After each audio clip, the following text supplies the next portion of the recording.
Zohran Mamdani's rise didn't begin with celebrity support or national headlines. It began with one interview clip that immediately grabbed people's attention. It wasn't polished, it wasn't softened, and it wasn't the kind of language viewers hear on traditional news. It was blunt, surprising, and delivered in a way that made people stop and pay attention. This first clip is what started the early wave of reactions online. People saw it, shared it, stitched it, and debated it. And before long, this 30-second moment had already pushed Zohran's name into a much bigger conversation. Here's the exact moment that sparked the first wave of discussion. It's a coming attraction of what is coming next. Who's Mamdani? Zohran Mamdani,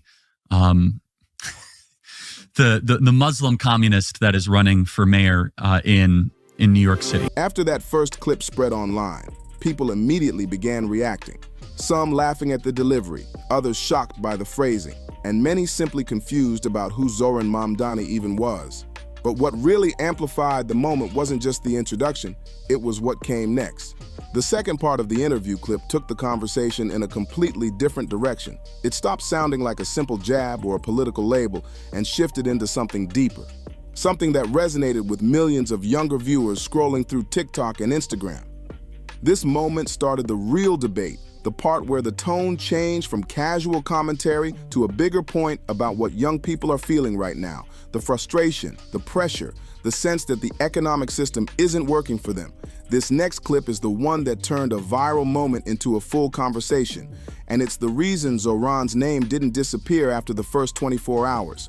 Here's the exact line that pushed the discussion further. I think everyone's not everyone, but most people are missing the point of really what this is. This is yet another distress signal by young people to say, hey, if you're not going to fix our life economically, we're going to get very radical politically. Once the first two interview clips had spread across social feeds, the conversation shifted from who is Zohran to where is this all going? Commentators began dissecting his rise from every angle, political, cultural, generational, and that wave of attention only grew stronger as election night approached. People online started reacting not just to the commentary surrounding him, but to Zohran himself. Social media users clipped moments from his speeches, posted reactions to his interviews, and debated his ideas in real time. The buzz grew every day, and by the time election night arrived, millions of people who had never followed a New York City mayoral race were suddenly watching. On that night, one moment in particular stood out. It was simple, direct, and symbolic. The kind of line that news outlets replay, supporters celebrate, and critics analyze closely. It was the first time many people heard Zohran speak in his own words after the results came in, and it marked the beginning of his new role as the face of the city's political shift. Here is that moment exactly as it was said. January 1st, I will be sworn in as the mayor of New York City. As Zohran's name continued spreading across political circles, another wave of attention began rising, one that didn't come from analysts or commentators, but from celebrities. Hollywood endorsements don't usually play a major role in local city elections, but this race was different. Zohran's campaign seemed to tap into something generational, something cultural, and that captured the attention of actors, filmmakers, and influencers who normally stay out of New York City politics. Supporters in entertainment began sharing posts, joining phone banks, canvassing in neighborhoods, and using their platforms to motivate young voters to turn out, and among the earliest and most visible of those supporters was Emily. Her influence extends far beyond modeling or acting. She's built a strong online presence, especially among younger audiences who pay attention to the issues she amplifies. So when she posted with Zohran directly, standing beside him and encouraging people to vote, it carried weight. It wasn't just a celebrity endorsement. It was a cultural moment that helped introduce Zohran to an even wider audience. The clip became one of the most shared pieces of Election Day content, especially among Gen Z and millennial voters. Here is the exact moment she recorded. It is Emily Radikowski and Zohran Mamdani. it's election day today. As Zohran's name spread from political circles to celebrity timelines, there was one moment that truly cemented his crossover into pop culture, not a speech, not a debate moment, and not even a campaign appearance, but a parody.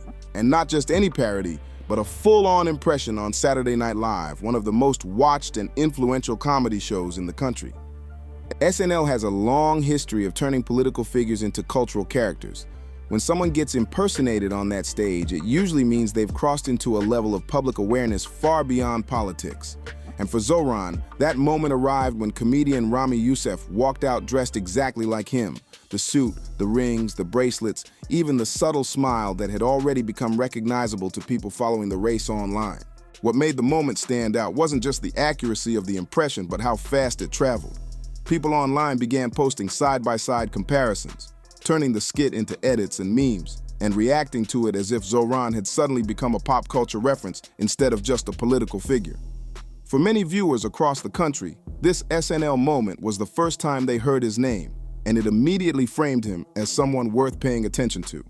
And then, after the episode aired, Ramy took things a step further. He FaceTimed Zohran himself, showing off his full costume and laughing about how closely it matched real life. It was an interaction that felt spontaneous, friendly, and surprisingly human, the kind of cultural crossover moment that almost no local politician ever gets. Here is the exact line from that FaceTime. Oh my God, dude. This is wild. I can't wait to see it, man. As the online conversation grew, it didn't take long for daytime television to join in. And when a story reaches daytime TV, especially The View, it's a sign that it has officially crossed into mainstream American conversation. The hosts of The View often step into political discussions with perspectives that resonate across millions of homes, and this moment was no different. What made their reaction stand out wasn't that they praised or criticized Zohran directly. Instead, they focused on something bigger, the responsibility that comes with winning an election, especially one surrounded by this much attention and generational energy. The hosts recognized that Zohran's win wasn't just a local political shift, it represented something larger about the direction young voters want the city to move in and how fed up they are with politics that doesn't address their daily reality. Whoopi Goldberg, in particular, delivered a message that immediately took off online. It wasn't dramatic, it wasn't controversial, but it hit a nerve with viewers who felt that too many politicians forget their promises the moment the applause fades. Her words circulated across social feeds, stitched into TikTok videos, shared as captions, and reposted by people who felt she captured exactly what needed to be said at that exact moment. For supporters, her message sounded like encouragement, a reminder that leaders should stay focused on the people who put them in office. For skeptics, it served as a caution, a reminder that enthusiasm alone isn't enough, and leadership must be backed by responsibility and results. And for many undecided viewers, it was simply an honest, straightforward take that cut through the noise. The beauty of Whoopi's comment was how neutral yet impactful it was. It reminded everyone that elections don't end with a victory speech, and with so many eyes now watching Zohran's next steps, her message landed with perfect timing. Here is the exact moment she said it.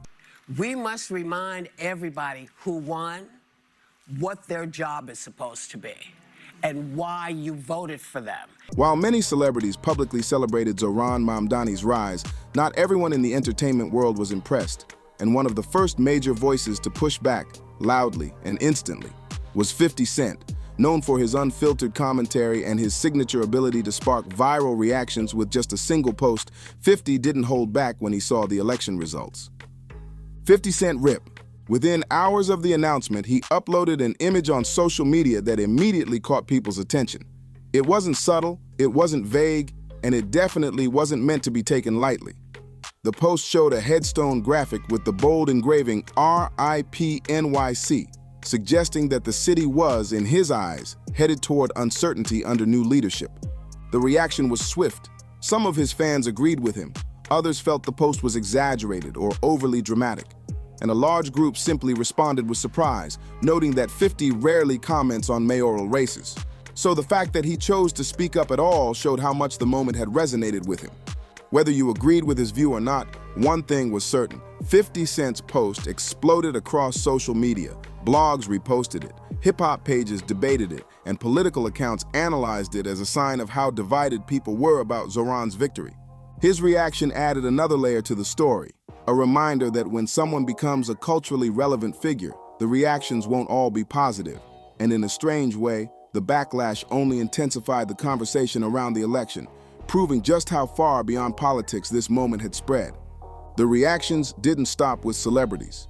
Zohran Mamdani's win also reached the highest levels of national politics, and soon, even former President Donald Trump weighed in. His response added a whole new dimension to the conversation, because whenever Trump comments on anything, whether it's a major election or a local race, it tends to echo across the entire political landscape.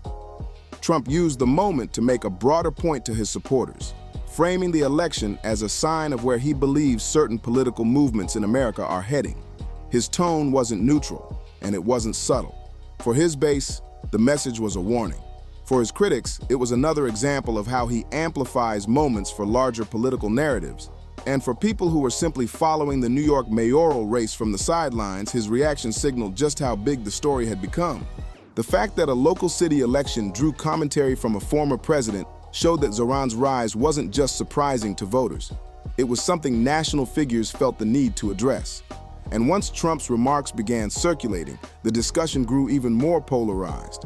Supporters pushed back against his take, critics amplified it, and neutral observers pointed to it as proof that the race had officially reached national significance. Whether people agreed with him or not, Trump's involvement elevated the conversation to a completely different level, turning a local moment into a national talking point.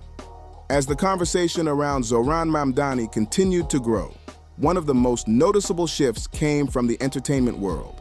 This wasn't just a typical endorsement cycle where celebrities tweet a few lines of encouragement. What happened during this election felt different, deeper, more invested, more culturally connected. It was clear that these weren't casual gestures. The people supporting Zohran were doing so because they genuinely believed his vision represented the direction New York needed to move in. And among all the celebrities who spoke out, Spike Lee's involvement stood out the most. Spike Lee isn't just a filmmaker.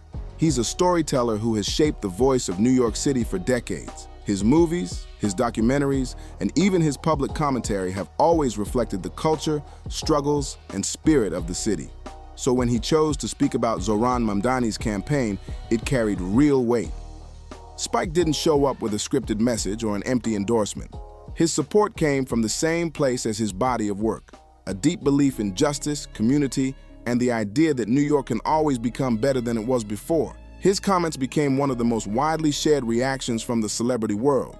People reposted his clip, added their own thoughts, and treated his words as a reflection of what many New Yorkers were hoping the election represented. For supporters, Spike Lee's voice wasn't just another celebrity endorsement. It was validation from someone who has spent a lifetime documenting the heart of the city. Here is the exact moment he spoke. Why Mamdani? We have to move forward. Have to move forward for equality for New Yorkers to make this, again, the greatest city in the world. One of the biggest reasons Zohran Mamdani's rise drew so much attention is because of the generation watching it happen. Gen Z approaches politics differently from any generation before them.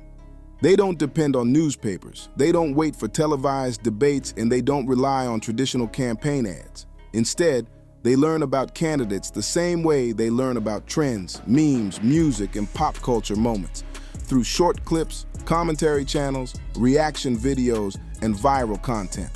This is exactly why Zohran's name moved so quickly online. His rise wasn't powered solely by speeches or policy conversations. It grew through the same digital spaces Gen Z lives in every day. And one of the moments that connected him most directly to younger audiences was the Saturday Night Live parody by Rami Youssef. Not the FaceTime clip, but the moment Rami appeared on stage in full Zohran Mamdani styling, complete with the rings, suit, accessories, and the now recognizable smile. For Gen Z, this wasn't just comedy.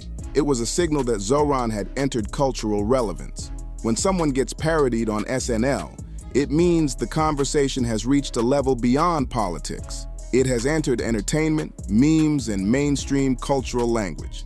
Gen Z pays attention to that. They react to humor, irony, and social commentary more than traditional political messaging. The SNL moment took Zohran from a local candidate to a pop culture character in a single evening.